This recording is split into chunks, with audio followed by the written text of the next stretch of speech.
CITI Ministries Incorporated presents Part 1, Celebrating Sacraments with a Married Priest. Are you looking for a priest to marry you? Are you looking for a priest to baptize your new baby or a priest to say Mass?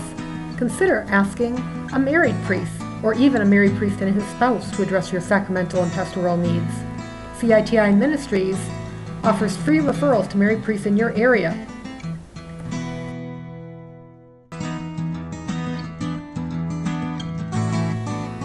With the rising number of Catholics and falling number of celibate priests, finding a priest is getting harder, and many churches are closing around the world due to a shortage of celibate priests.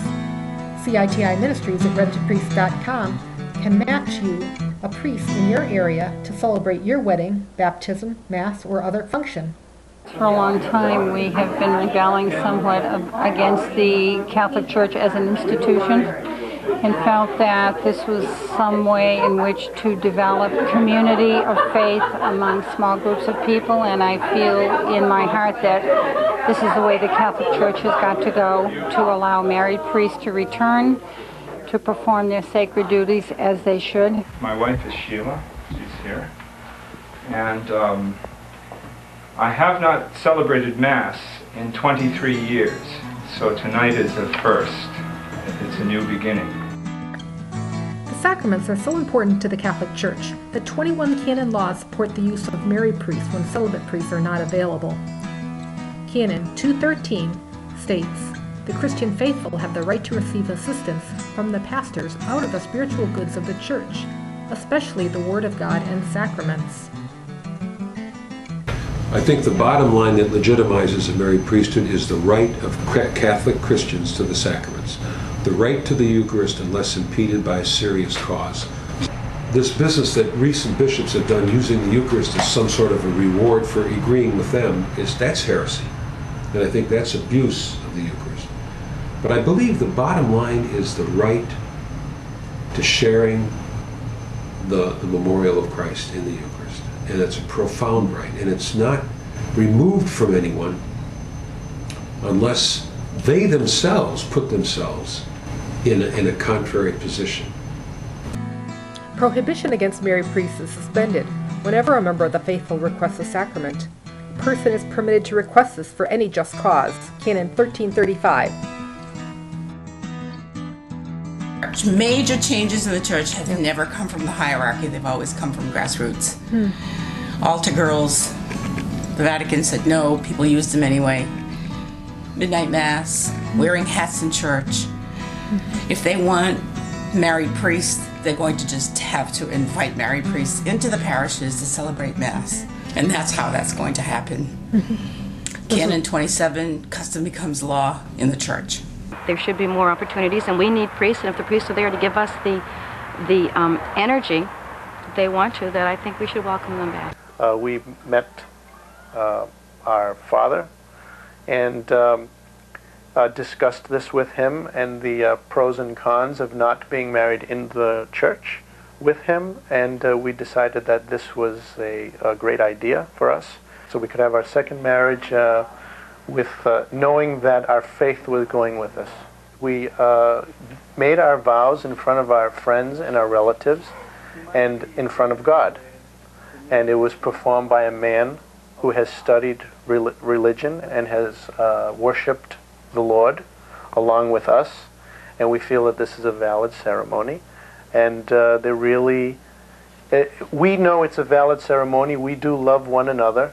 And we said our vows in public along with the help of Rentapriest. I have always loved being a Catholic priest. At the same time, the years that I was living as a celibate priest, I was feeling more and more an emptiness in myself that was crying to be answered.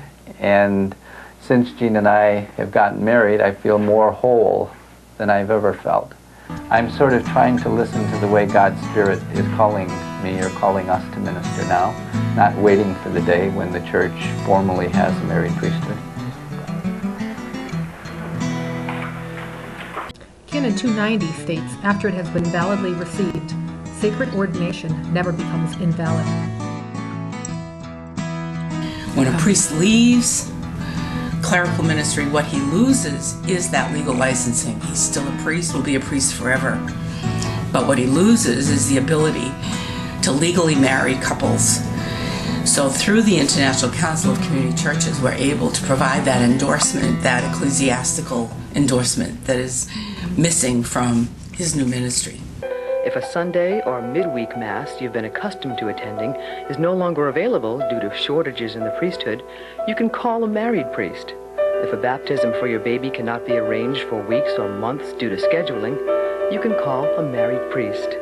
If you are thinking about remarriage and have been turned away by the church, a married priest will make every effort to reach a resolution that would be pastoral as well as faithful to what Christ wishes to represent.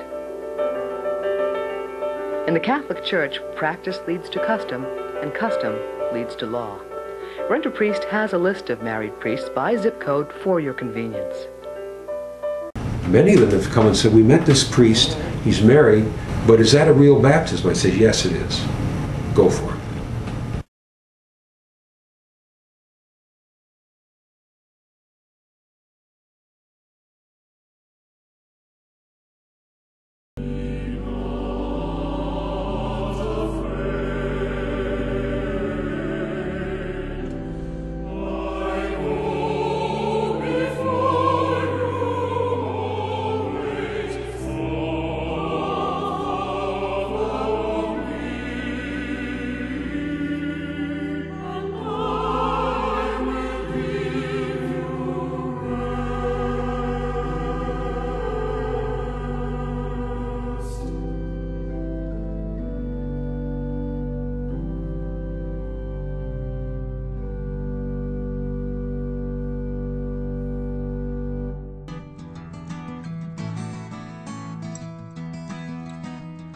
For additional information, please contact CITI Ministries at 1-800-PRIEST-9 or www.rentapriest.com.